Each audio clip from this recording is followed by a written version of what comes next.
Wonderland, at least for now. Space Bread wants me on drugs. Psychedelics specifically, mushrooms more specifically, Liberty Caps to be as specific as possible, with the psilocybin taken via a low dose of self-brewed tea while in the great outdoors, amongst towering ponderosa pine or smaller Douglas fir, smaller yet silver sage or rubber rabbit brush or nodding onion, all to be done with friends and blankets and coloring books and a hope for spiritual awakening. I trust him with my health, wellness, and all things gone putrid in my mind. Space Brad doesn't say it, but he thinks he can save me from myself. I think he can save me too. Yet, for reasons darker than my ongoing depression, I keep postponing the tea party. I'm bad at these things, you see, but getting better, having de-virginized my nose with Coke just this past July, following that white rabbit down its dangerous hole and realizing the second that crystalline talc powdered its way through my sinuses, lungs, and into my bloodstream, I was free, having come home for the first time since depression set up shop like a Detroit squatter in the vacant synapses of my broken brain. Coke cleaned house, and after 18 years of growing and numbing, I felt okay.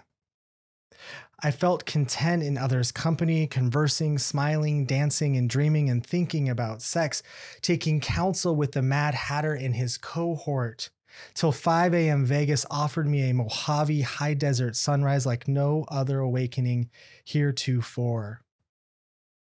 I'm an upper guy. What can I say? And for the sake of loving it too much, I should never, ever do that drug again. Instead, I sit at my favorite Bozeman bar, the Copper, with Space Brad and have another Sriracha margarita, letting the tequila get us agave high. A real brain treat as the curcumin boosts feel-good hormones like serotonin and hopefully counteracts the nerve-suppressing ethanol of the booze. I gotta be careful with this stuff, alcohol, because unlike anything else, it ushers me right back to that underlying desire to die. Right back to the arms of that devil I've been resisting since human touch lost its restorative properties. Depressants are not my great redeemer. My history with the beast is contrasting to most. I didn't start drinking till the overripe age of a near 24. Wasn't raised to avoid the practice or condemn it. Maybe the opposite with how relatives fed their addictions at gatherings and holidays, mostly to alcohol. There was meth, too, in private, and that ever-present chewing tobacco for the longest time under my father's and uncle's lower lips. But with the booze, I was made to feel less a man by the rural culture around me for not partaking. The story isn't unique, a family tree of entropy, a community of hard-nosed men, but I feared addiction, had nightmares about craving cigarettes long before I had ever tried one, and at age 14 took the apprehension a step further, renouncing caffeine, medication, alcohol, and drugs. I would have claimed straight edge at the time had I known that lifestyle existed. High school and college recollections, therefore, hold no memories of partying, hooking up, driving drunk, blacking out, or avoiding cops. I put my own obsessive behaviors into other outlets, professional wrestling, video games, studying, and then, for an odd stint of time, gambling. In hindsight, I have regrets.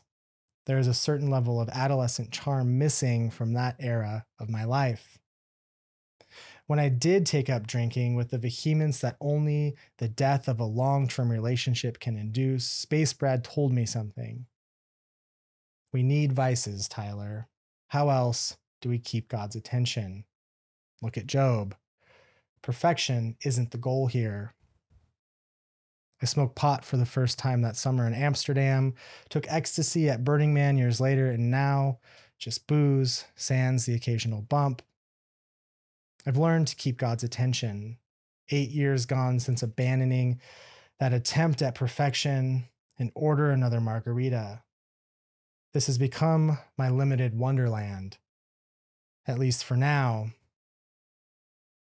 Still on the psychedelic plant kick, though, SB brings up another object of his current research, Datura, mentioning some guy who made a mind-altering soap out of the flower, using it with each wash to disassociate his body.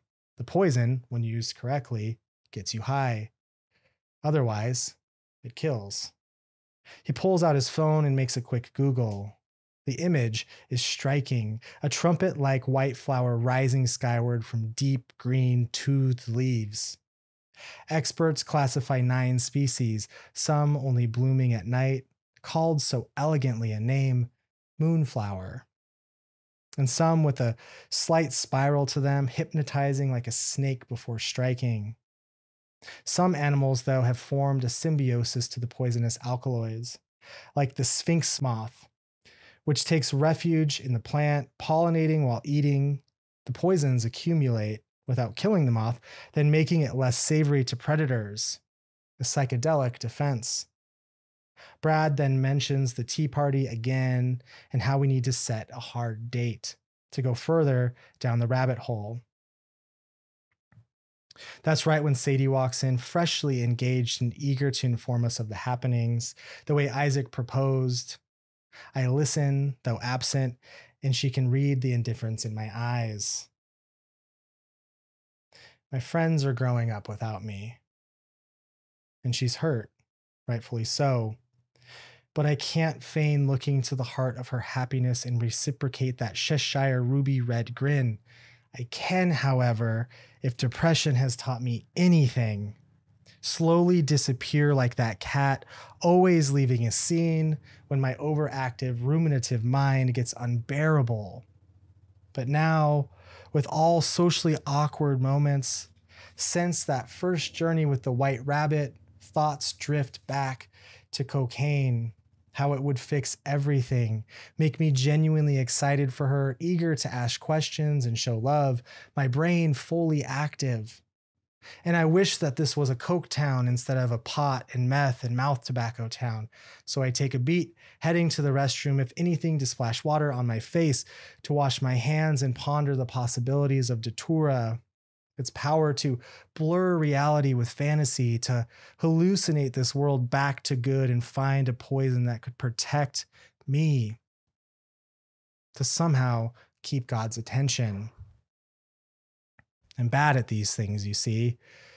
Friendships, caring, dissolving my ego. But I'm getting better. Luckily, there's a tea party on the horizon, and I'm late for a very important date.